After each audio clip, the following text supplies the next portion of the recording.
Dani, welcome to Dear Menopause. Thank you for having me.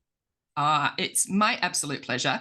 Dani, for anyone that is not familiar with who you are, how about you give everybody a little intro into who Dani Binnington is? Yeah. Hi, guys. Thank you for having me and for listening to the conversation. I was born in Austria and I went to London in the UK on a little trip after I finished my A-levels, my school, and I stayed. And ever since then, I've stayed in England and I've absolutely fallen in love with this country. And I went to university here. I met my husband. We had our 3 children. And when our twins were 2 and my eldest daughter was 4, I found a lump in my left boob. And that lump turned out to be breast cancer. And up until then, I was really one of those people that thought life is just going to be great for me. I am one of those people who wakes up in the morning feeling quite okay. I was a go-getter. I was always finding it quite easy from one job to the next. I have a big group of friends, and I kind of thought, I'm going to make my life good. My life is in my control. I choose how I live. And all of that was wiped away with my breast cancer diagnosis. And I really have changed as a person since then. And now I talk a lot about cancer. I talk a lot about the menopause because a few years later, and I'm sure we'll get to that, I was put into menopause early. But if anything, and I was going to introduce myself, I'm a real girl's girl. I love having conversation with women.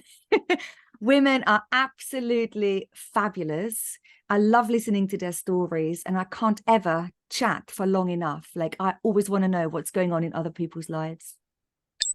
I love that so much. And I loved when, as soon as you said, I'm a real girl's girl, we're sitting here recording. It's super early in the morning in Australia. You are in the UK, obviously, but you've got this beautiful bright pink jumper on. We call it a jumper. Um, and you are literally just glowing through the screen. So Dani, tell us a little bit about your cancer diagnosis. Yeah. And I think one thing that was so weird is when something takes you so by surprise. I almost didn't want it to be real. So I had my investigations. I found a lump. I had an ultrasound. I remember going for the mammogram, and I was kind of told, oh, it doesn't look bad, but it's probably nothing because you're really young. And so I just heard it's probably nothing because I was young and I had those 3 young children to look after. And so I went to the appointment myself. And I'm not sure I would suggest that to any of my dearest friends. If they say, I'm going to get results from a biopsy on a lump in my boob, I'd say, it's mad. Why would you go on your own? But anyway, I was so adamant that this is not going to be anything. I went on my own and I almost couldn't get out of the chair. And all I remember was saying to the doctor, I'm so worried. Will I make this? Will I make this? It is very weird. I'm almost embarrassed about these words, but they just came out. And instead of saying you can do this, because you can do this can mean many different things. It doesn't mean you have to survive this. You Yeah. can do this. He just said, I'm really not, we're not sure.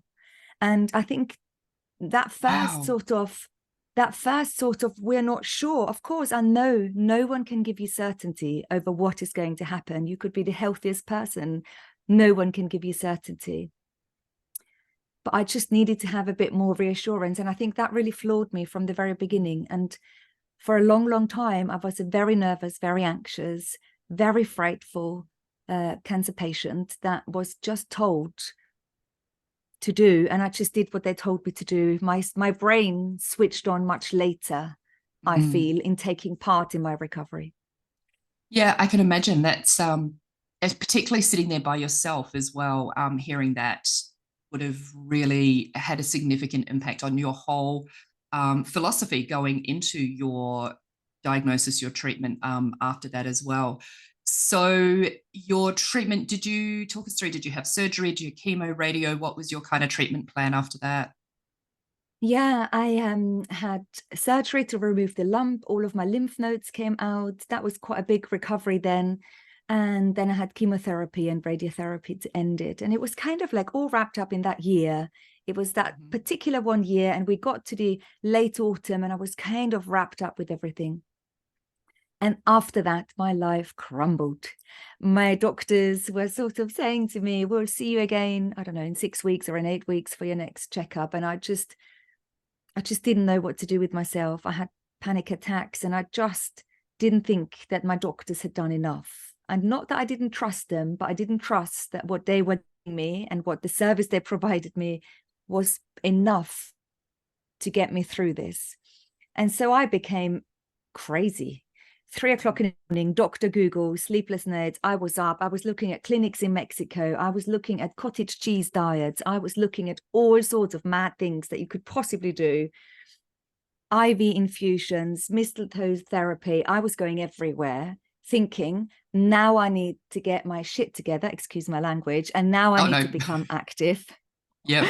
And now I need to become active. And a lot of the things I did, I can't even name them all because I didn't leave a stone unturned, but I didn't scientifically research anything because I haven't got the brains necessarily for that. I was reading stuff on Google. There weren't like all medical documents. No. And so I just changed my diet from one day to the next. I changed so many things about my life.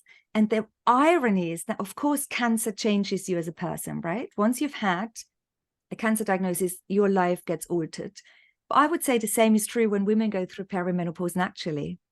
And a lot of the people listening to us now, they might think, yeah, my life has really changed. You have those external changes and internal changes, and life becomes different. And you're either catching up with it and changing as well, or you're stuck in your habits and then you're feeling out of sorts. What happened to me, I had this big external change. That was my cancer diagnosis. And on top of that, I made loads of changes. So of course, I turned out a different person. And the crazy thing was that from then onwards, all I thought I wanted to work towards was getting my old self back. Like, silly me. I just wanted the old Dani back. I totally get that. Your whole everything you've described is so incredibly similar to what I went through as well.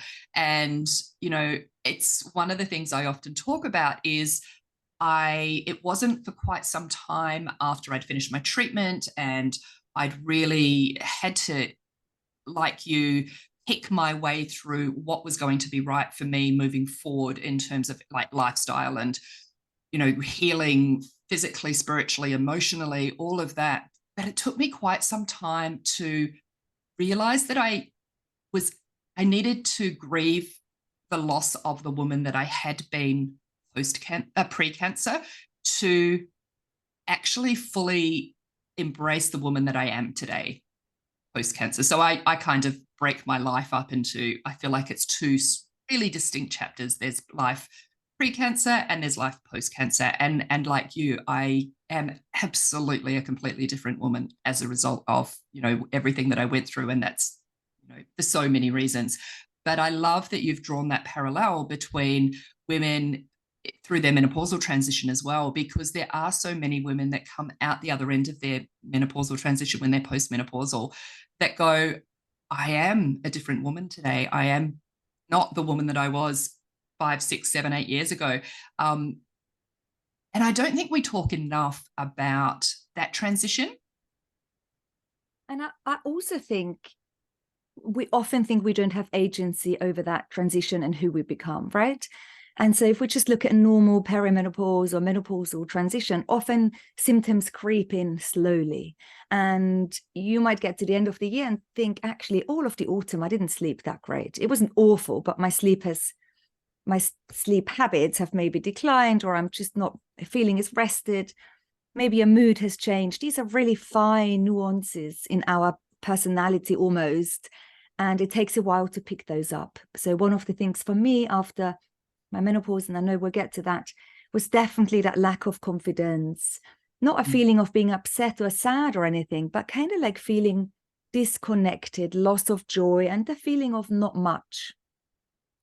And it took a long time for me to realize I was feeling like that. It took a moment on holiday, sitting with my husband, and really at that point, everything was great.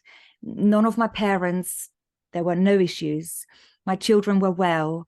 I'd gotten through 5 years plus since my primary cancer. I was in a good relationship with my husband. And I was feeling nothing, and I felt so upset because everything was good, life was good, and I had no feeling of joy. I felt very disconnected. And so those feelings took a long time for me to realize, notice, grasp, and then put into words and express. And they've been creeping up on me for probably the majority of that year. And then perimenopause transition can be very similar. And so things change, we often don't know how to change our lives so that we can keep up with those internal changes. But suddenly something seems out of kilter. And that's exactly what happened to me as well. Today, I know I had much agency over who this new Dani was going to become. I didn't always like the version I became in that transition. And sometimes she was a bit angry, and sometimes she was just maybe more outspoken than she should have been. And there was definitely this feeling of rage, which I've now turned into a roar. And that's a good thing. But I think once we remember that we have agency, it's exciting. And that we don't need to become this good girl. I think we're conditioned to become good girls when we're children, when we're young adults, that we perhaps should all end up in a relationship, that we perhaps should have children, that you go through your education and then you will have a job, and that job will pay your bills. And so there are all these expectations of being this good role model, this good citizen, this good wife, this good woman. God knows if that, changes for us. It's really difficult to sort of break through that stigma and those personality traits and what society expects of us. And I think the expectation shouldn't be that we need to get out the other end being this good woman. The expectation should be that we become the true version of ourselves, the true speaker of what is right and wrong for us. And that is empowering. And often we hear it, older ladies are a bit grumpy. I think they have every right to be grumpy because they say as it is. And so we have much agency, and we don't need to be the good girl for all of our life. No, and one thing that I definitely believe is that life improves multiple fold when you do free yourself from that expectation of being the good girl, and you really step into the freedom that comes from being your true self. Yeah, it's an incredible part of life. I love, I truly believe I am in my best years, and I get excited about what's ahead of me, because I know that I am just, really starting on this journey of being empowered and free and confident, and really happy with where I'm at in my life. Yeah. But one of the things, sorry. No, and I think if someone is listening to this and they've got loads of menopausal or perimenopausal symptoms, and they haven't quite figured out a good way, a good toolbox, an action plan of how they can help themselves to feel better, whether those are medical treatment options or lifestyle options, it might seem that this point will never come. Yeah. But it is just around the corner. And a really good starting point is to think, how and what do I need to do to really feed myself and nourish myself the best way I can? And my self-criticism always says, Dani, you're not good enough. You're not good enough. You're not doing enough. But I've really learned over time to sort of dial into that self-compassion and ask myself, what do you need? What do you need? Do you just need to say no to your whole family because you don't want another Sunday lunch and you can't be asked to cook for them? Yeah, you need to say no. Let someone else take over. Yeah, and we do carry that load still. I think how old are your children now? So my eldest is 15 and the twins are 13. And actually, we just spoke about mental load the other day as a family, and I got laughed at. So I was saying to them, look, there are many jobs we do in our home, from emptying the dishwasher to doing the washing to walking the dog. But there are also jobs that are to do with the mental load. And I said to them, I carry all of your mental loads. On Sunday evening, I'm already thinking, are your things for your PE, for your school sports stuff, is it washed? Have you got money on your card for your lunches in school? Have I got birthday presents for next Saturday? We've got my mother-in-law's birthday. All of those things are always in the back of my head. My mental load is heavy. Mm-hmm. No one shares that with me. Mm-mm. And it's really interesting. My children are older, so mine are 23 and 20, both still living at home. And I am amazed at how much mental load I still carry for them as adults. Obviously the things have changed where I'm thinking ahead for them. Like I'm not worried about whether they have clothes for school, but I ensure that they have clothes washed to go to work in. And, my husband and I had a conversation last night. Our youngest is going to Japan on holidays early in the new year. And, we were like, oh, we need to have a conversation. We need to make sure he's got enough money saved for his holiday. And, there it is that mental load just, it's constantly there. It's constantly there. And I wonder if people are listening to this conversation of how heavy is their mental load, because I do really think that mental load adds a subtle layer of chronic stress to our everyday life. And we do know chronic stress is really not very helpful for any of our menopausal symptoms. And over time, it can even decrease our bone density and make our bones less good if we live in a state of chronic stress over decades. And so that mental load for me definitely adds. I don't start my week on a Monday and I don't start work with like a clean sheet. I don't walk away from the home thinking, that's it, I'm now embarking on work. I've always got this mental load. It's like the drum of a washing machine whirring away in the background. It's such a great analogy.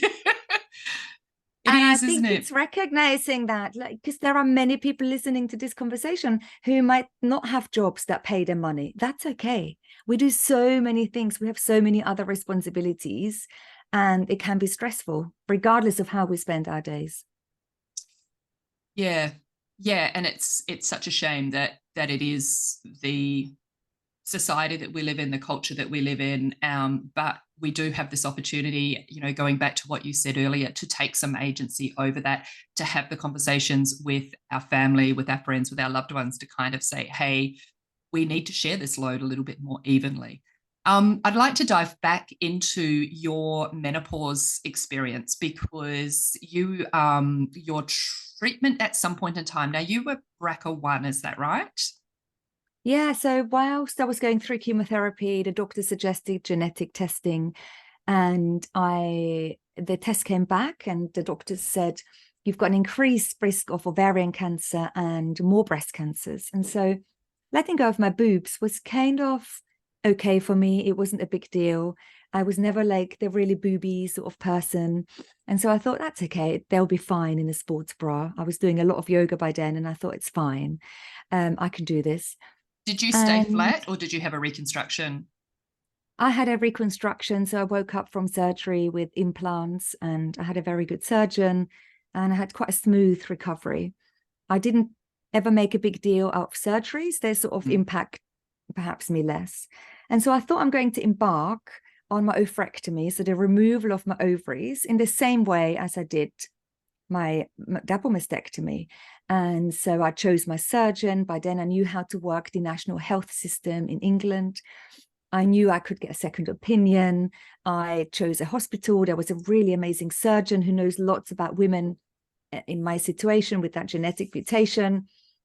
And we planned for the surgery. And I kept saying, but what about becoming menopausal at the age of 39? That happens from one moment to the next. And it was kind of talked about, but everyone sort of said yes, and we'll see how you do. And let's just see how it goes. And it was like, we can't just see how it goes. What are my options? And because I'm a cancer survivor, I didn't really get any clear answers what exactly my options were. And everyone kept saying, yes, it'll be a multidisciplinary decision between your oncologist and your surgeon and us, the menopause specialist. So I did have a team assembled around me, which was great, but no clear answers. And so I actually changed the date to my surgery because I really wanted to see a menopause specialist. So a hormone specialist who was really, really knowledgeable about menopause and really knew a lot about people with a history of cancer. And that felt okay. I was really happy to embark on that surgery, having had that appointment. But I know the majority of women don't get that consultation. And I really had to push for it because I knew, because we had menopause conversation was already booming in the UK, or it was starting to flourish. It was starting to flourish. And I thought, hang on a minute, Dani, do your research. And I'm so glad I did. And then I thought, well, I'm just going to ask a few other women what's happening in their world. So I've set up my first Facebook group. And within weeks, there were hundreds of cancer survivors who were really struggling with the menopause. And all of them were echoing what I was experiencing to one extent. Everyone was saying, I've had no help. I've got terrible symptoms. I have no idea what my options are. The general practitioner pushes me back. Oncology, I've been dismissed. I'm many years on. I don't even see an oncologist anymore. No one really takes my case on. I have no idea where to go. And now there are thousands of us. And I then started to host workshops and programs, founded a not-for-profit, founded the Menopause and Cancer podcast. So my whole life now is really, I'm spending so much time ensuring or trying to help women have more support, access to information to how to manage menopause after a cancer diagnosis. Not a single week goes by where I'm not really outraged at the lack of education and the lack of support. And it's a big bugbear of mine. And it's crazy. It's mental that we put women into menopause as part of their cancer treatment and we don't give them help. It doesn't make sense. But the same goes for women managing menopause and perimenopause naturally. It does not make sense that for decades we've been telling everyone just to put up with it. Yeah, it's not good enough, is it? It's really not. And we here in Australia experience exactly the same situation, although I feel that we are 3 to 4 years behind where you're at in the UK. But I know from my personal lived experience and the conversations that I have with women on a regular basis, that lack of support still exists between being put into a forced menopause and, being kind of let out into the world by yourself to just literally pick up the pieces and work out where you go from there. One of the conversations that we had before we hit record was around, the offering of HRT or MHT, as we call it here in Australia, for breast cancer survivors. And the conversation, I feel, in the UK, in the US, is changing, and the options for women are changing. You've still got to go and seek it out. You still have to push against the system a little bit. But here, unfortunately, it's constant no's. It's constant doors being slammed in your face. It's constantly no, and there's this misconception, which I only learnt about through listening to Louise Newson and Avram Blooming speaking, that for someone like me who had an estrogen and progesterone positive cancer, you're told, or you're led very strongly to believe that, well, estrogen caused your cancer, so therefore you can't take any estrogen into your system, and that, that's a blanket estrogen. They talk about phytoestrogens, and they talk about, it's not just down to HRT, it's any herbal or complementary medicine as well. Anything that might create an estrogen response in your body is an absolute no-no.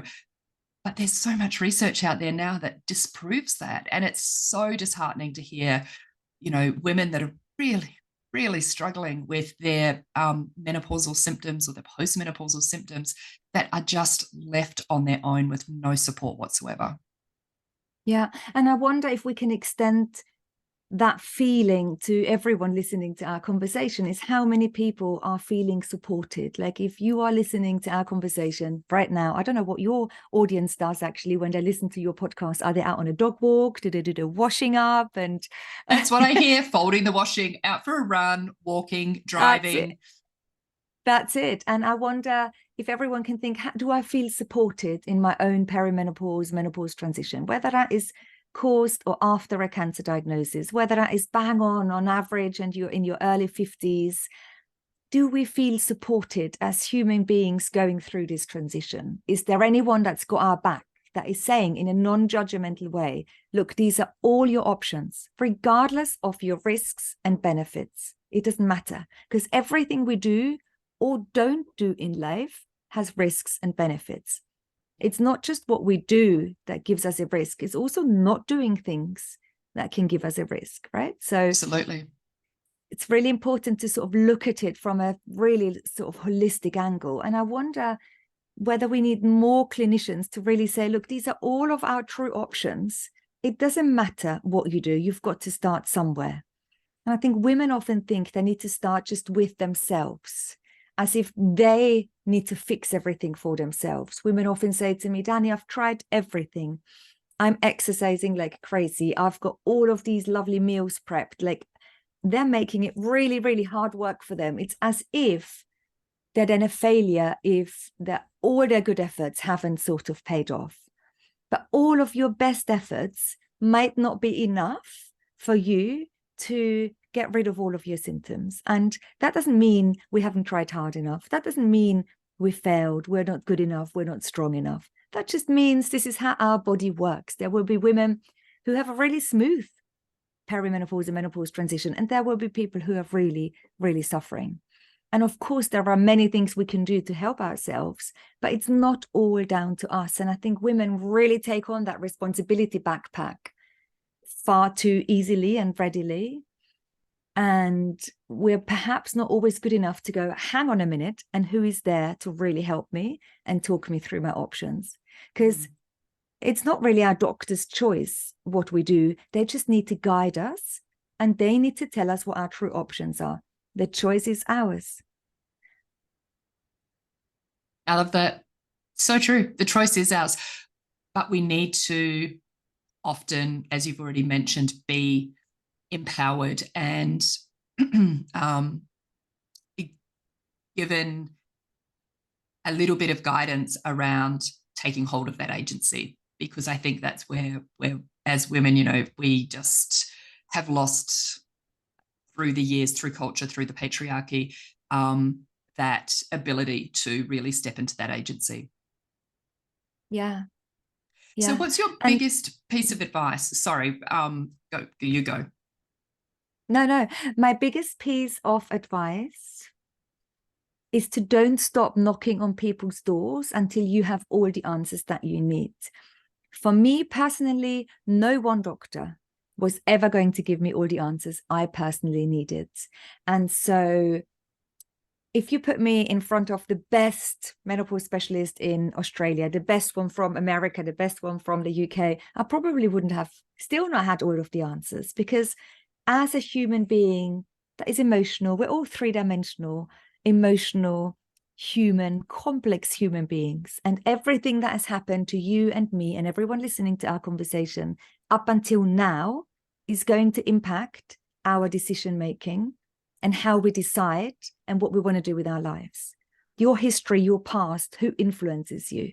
The fact that I have had many, many people in my family on my dad's side pass away from ovarian cancer very early made me decide to have my ovaries out, and it was an easy decision. Many women, they might have the same genetic mutation with no family history. It might be harder for them to say, do you know what? I'm not ready to let go of my ovaries. If you haven't had children, for example, you might really not feel ready to let go of your ovaries. So everything that's happened is going to muddle into your decision-making process.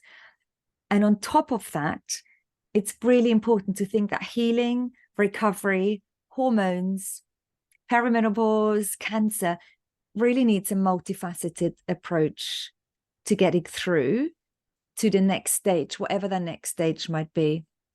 And I think if we focus only on going to our general practitioner and maybe only focusing on hormone replacement therapy is going to fix all of my problems, or if we're only going to focus on, I need to see a naturopath, I'm going to change what I eat, I'm going to change my sleep, and that's going to fix it, we're not really giving ourselves the best chances to success.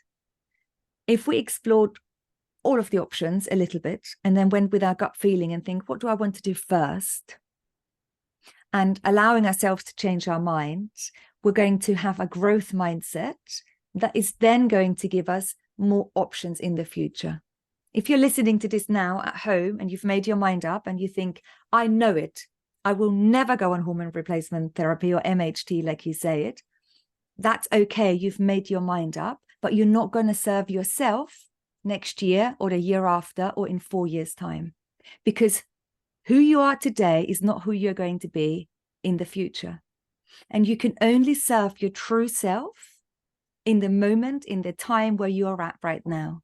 So allow yourself to learn, to be told that perhaps what you thought 5 years ago isn't relevant to you anymore today, to change your mind so that you can serve your true self in the present moment. And that for me was really true. I did loads of crazy things in the past and they were good for me then. And I became vegan from one moment to the next. I stopped drinking alcohol and all of that was perfect. And I was a good vegan. I did not touch a single drop of anything else that wasn't fully plant-based. I just had a really lovely piece of salmon tonight and I've really enjoyed it. And in those 10 years, I've been eating many different ways and I am not going to let anyone give me labels anymore. I just do what I want to do. I go through phases where I eat plant-based and then I will have a lovely piece of fish. I don't need a label. I don't owe anyone an explanation. And the same goes for how you manage. Go on hormone replacement therapy, try it. It might work for you. You don't need to tell anyone if you want to stop it again, if it hasn't worked for you. You do you. We just need to sort of let go of thinking that because we're doing one thing, we are that person. You're not. We're not defined by our actions. Your actions aren't you. And I think that was the best. Sorry, that's a really long answer, isn't it? But in a long-winded answer, that is really my best piece of advice of how I really was continuing to look after me, to allow to keep the options open. It's like an Advent calendar. I just want to keep opening doors and eating the chocolates out of different, homeopathy or, I don't know, reflexology and diet and hormones. Everything is in there. And I want to do what I want. And that's quite a nice feeling. That is so incredible. Like, it's not the answer I was expecting, but wow, it is incredibly powerful. And I was reflecting while you were speaking about, how who we are today is not who we're going to be tomorrow or in a year's time or in 5 years' time. And it is so true. And we forget that. And we do put ourselves in these boxes and we feel the need to give ourselves these labels. And, it's such a shame because it really does, that rigidity of thinking and that, inability to have a growth mindset around those, aspects of your life are ultimately going to keep you a little bit stuck and potentially hold you back from experimenting with or trying something new that may unlock another part of your longevity. Because you never know what might work for you. You never know what might be the next thing that is going to truly change your life. You've got no idea until you try. It might be Zumba. It might be, I don't know, something else. It might be paddle tennis or whatever people do. You've got to go out there and you've got to try it a few times to give it a chance, whatever it is. It's the same with holistic healing. It's the same with recovery. It might be journaling for one person. It might be going through counseling or hypnotherapy for the next person. But we've got to try to know and find out for ourselves. Yeah, that's a really powerful, empowering thought. And I love that that's the message that we're sending through today to anyone that's listening. With your work that you do today, your advocacy, your not-for-profit, you're very passionate about supporting and helping and educating other women. What's the most important or the most surprising thing that you've learned along that journey? I think my biggest goal is to bring all of these experts that I think we need to hear from to our community. And so we bring together a community of experts to a community of women. And it's our mission to bring the experts into the conversations that have expertise in menopause and expertise in cancer. There are loads of great dietitians out there, in general, that know lots about menopause. But when you speak to one who's also got experience with the cancer population, you're like, wow, everything makes sense. And I really want to bring those amazing experts. I think the biggest thing that surprises myself is how many of us there are. Mm. And initially I thought I'm always only going to speak to a small audience and I might have 5 people in a workshop. We recently had a pot of funding and we had 6 online workshops on different topics. So one was on bone health, one was on sexual health. We had an oncologist talk to us about long-term endocrine treatment and how we can assess the risks and benefits of those. Brilliant workshops. We had over 300 people join us and they were sold out within 24 hours. And we thought, wow, there are too many people that have no idea what their true options are or where to start to figure out how to put together this action plan. And of course, it's a negative surprise, but it spurs me on even more to do better. No one wants to be in the cancer community. I get it. No one wants to be part of the menopause and cancer club, but once you're in it, everyone is amazing. People are incredible. Yeah, I'm a proud member, not one that I've, not a role I've chosen really for myself, but I'd never think life would unfold like that. But, here I am and getting the opportunity to talk to you and your amazing audience. And I know everyone listening to our conversation today is thinking, how can I do this better for myself?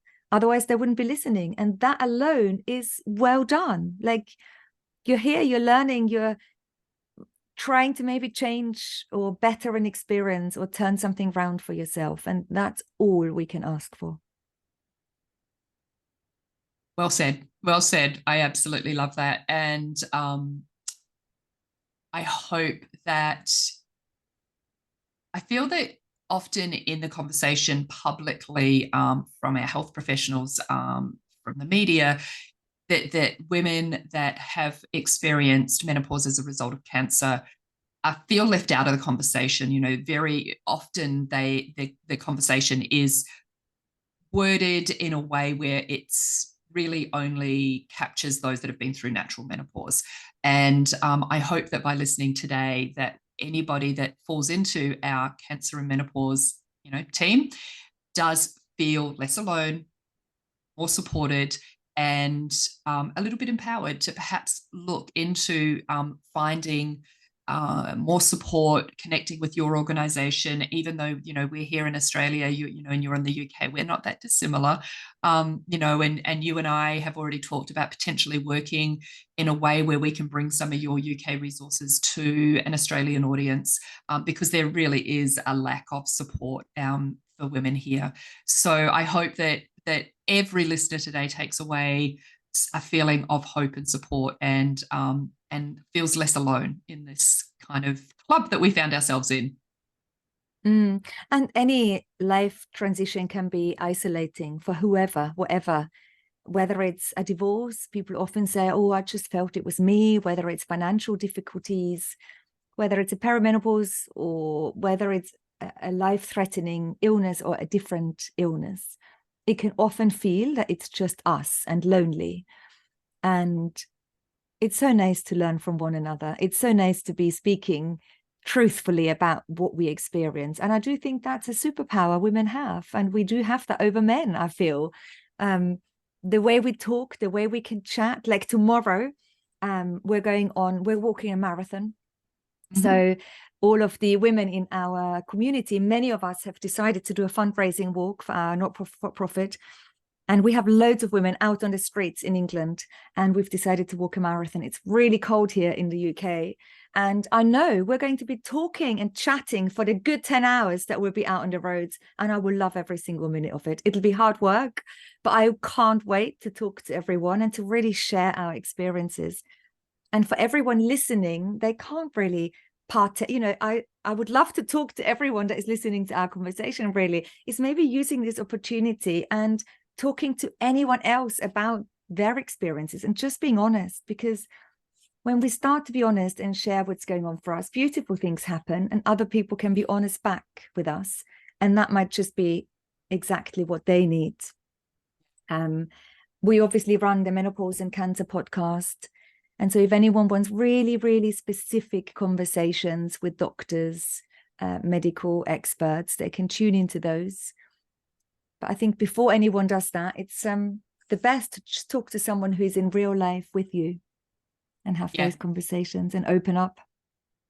Yeah, and I think that's so powerful, because we don't have to have a microphone to have a conversation. You can literally open up that conversation, you know, and you'll be surprised who's willing to and grateful for you for opening up that conversation often. Yeah, I Dani, agree. I'm excited about your marathon tomorrow. I didn't know about that. So good luck, and thank you. I mean, it's your evening, so you're giving up your evening before your marathon walk to chat to us. So thank you for that. Now, I often wrap up my interviews with a question, which is, what are you reading, listening to, or watching right now that is bringing you joy? But I know you have something very special to bring to us today, don't you? So I'm also a yoga teacher, and it's one of the things I won't ever let go of, regardless of what life brings. It brings me so much joy, and I read a lot of poems, and I've got a poem to share with all of you. I don't know who the author is because it landed in my lap, and so I want to share on this gift. She is strong, not because of how much she can lift, but for how she lifts others up when they're at their lowest. Not because she's capable of withstanding the storm, but because she'll navigate the storm and then show you how to do the same. Not because she is indestructible, but because after every fall, she will always, always rise. She is strong, not because she chose to be, but because the world demanded her to be. She has walked through hell, faced battles most will not comprehend, and yet, despite it all, she still chooses to be kind, to be soft at the hands of the world that tried to break her. Her strength comes from within, from learning how to turn pain into power, chaos into peace, wounds into wisdom. Strong is she who knows her worth and refuses to settle for less. Strong is she who will not back down, who will fight for what she believes in. Strong is she who has love wrapped round her heart, courage knitted in her bones, and fire running through her veins. This is for all of our strong, strong listeners today. Wow, Dani, thank you so much for sharing. That is incredible. That's a really beautiful piece. I wish we knew who the author was, because that definitely deserves to be recognized as a really powerful piece of writing. Maybe someone will send you an email and tell us who the author was. Maybe. And if you do know the author of that piece, please do reach out and let either Dani or myself know, because that is written from a place of experience. And yeah, I love that. Thank you for sharing that so much. Thank you for having me on today. Dani, it has been a pleasure. I hope everybody listening has enjoyed our conversation, the different places it's taken us, and feels a little bit more supported and empowered as a result. Thank you. Thank you.